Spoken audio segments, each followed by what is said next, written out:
Slideshow bearing. This intensive operating manual is concerned about ball mills supported by slideshow bearings at both inlet and outlet.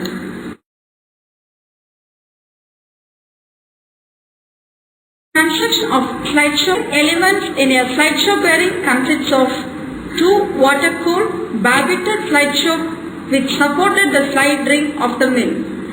The slideshow bearing is lubricated by means of oil supplied from XMTD type lubrication station. The bearing nearest the drive station of the mill is designed as fixed bearing, retaining the mill in the axial direction. In fixed bearing, the slideshow at lifting side of the mill is fixed. This slideshow restricts the axial movement of the mill. Inlet end of the mill is supported by movable bearing. When the mill shell is subjected to heating and cooling, the movable bearing is capable of absorbing the longitudinal change of about 1 mm per meter of mill length. Operation principle of slideshow bearing. Prior to the startup of mill, each slideshow is fed with oil from a high pressure oil pump which injects oil directly into a bucket at the central part of the slideshow. This ensures presence of oil between the slide ring faces prior to startup. Next, oil for hydrodynamic lubrication is fed to the oil pans in front of the slideshows by means of separate low pressure pumps. During normal operation, the high pressure oil pumps are stopped after the mill has been started and the bearings are subsequently lubricated hydrodynamically. The slide ring itself provides the necessary oil film between the sliding surface by extracting oil from the oil pans. The high pressure pumps must be in constant operation when slow turning of mills is being carried out. The slideshows are hollow to ensure water cooling of the shoes, which are barbited cast steel fabrications. On its lower side, each slideshow is fitted with a ball segment resting in a ball socket. This design will ensure that the barbited surface of the slideshow will always follow the surface of the slide ring. Movable slideshows. The ball socket is mounted on a thrust bar which is placed on rollers which in turn are placed on the bed plates. The interrelated positions of the thrust pad, rollers and bed plates are maintained by means of the spacers and the guide rails. Fixed slideshows. The rollers have been replaced by a distance block which together with the thrust bar is fixed to the bed plate with bolts.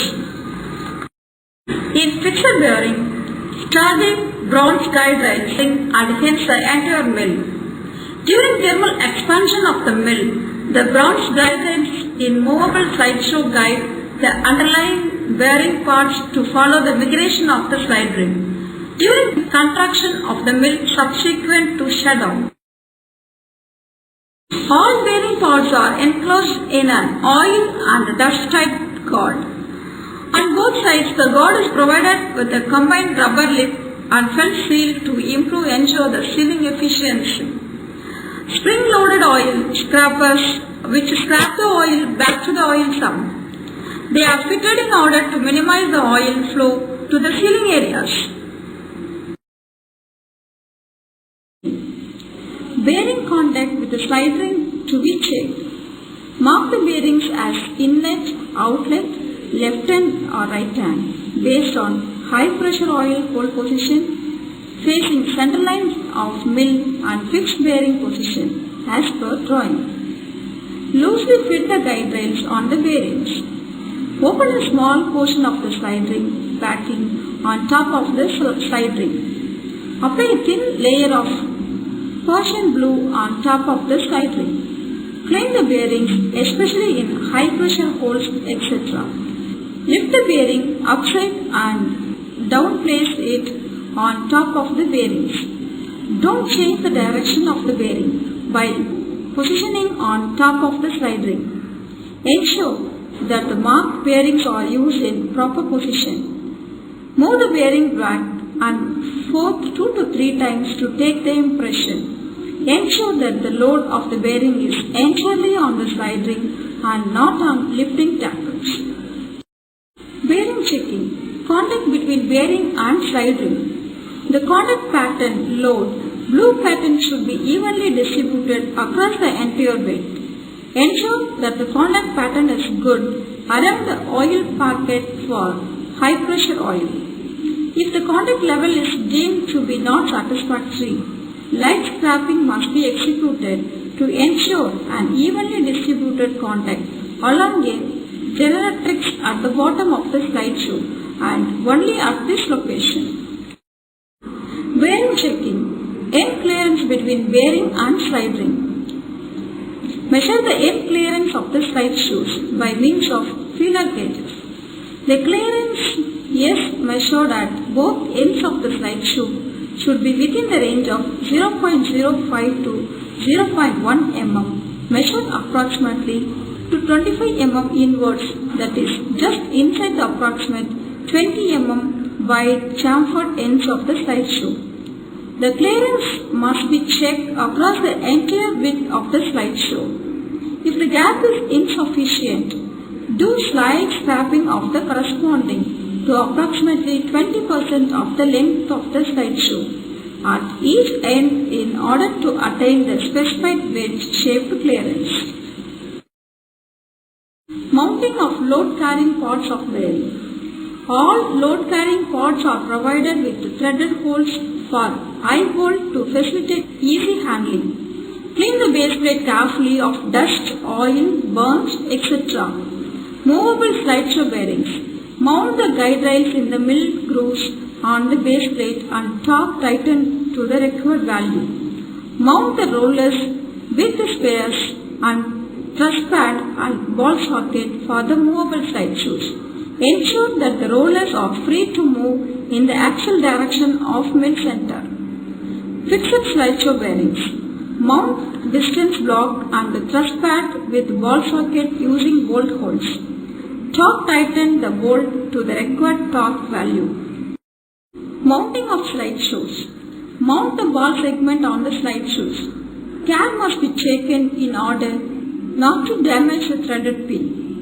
Smear the spherical face with molecule or recognized lubricant of similar type.